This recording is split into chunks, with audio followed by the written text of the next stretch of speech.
Hi, I'm Doug Simon, CEO of DS Simon Media. We're here at the Anniversary Forum with Kevin Bishop from IBM, a return to the video blog. Thanks for being with us. It's a pleasure to be with you. Good to speak to you again. Now, as part of our 30th anniversary celebration, we've invited some of the top thinkers in the world in the communications space to take a look back and look forward to see what resonates with them. Kevin clearly is one of those. So looking back, what are the things we need to take away? And even with you at IBM, looking back, how did that inform on how you needed to move forward? Yeah, so we had our centennial in 2011, and we spent a lot of time looking back to understand what was important.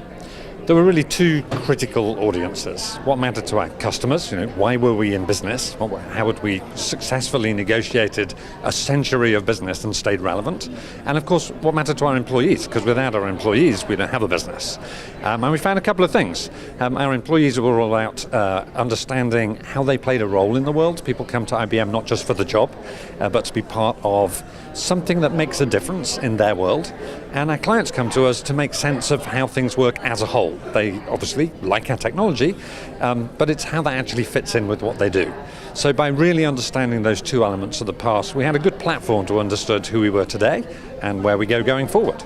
Now, going forward, of course, there's been talk revolutionary changes in how people consume content, interact with it. So what are some of the changes that people need to be aware of to do their best in the communication space for their organization or clients? Yeah, I think a lot has to do with beliefs, because you've got to be very relevant to people, and so you've got to engage in a way that is relevant to society today.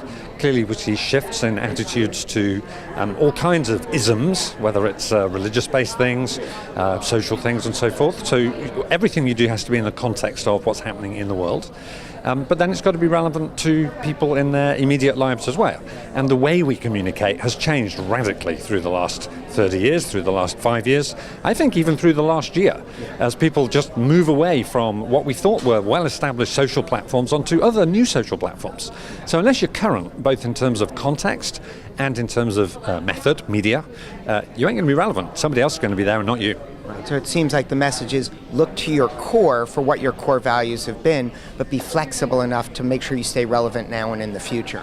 That's exactly it, getting that balance. A core truth, you've got to be sincere, honest, that's got to be really rooted in a deep truth. But if it's not presented in a way that is all about now, nobody's going to hear it. Great. Kevin, thanks for sharing these great insights. It's a pleasure. Great to be with you again. Thank you.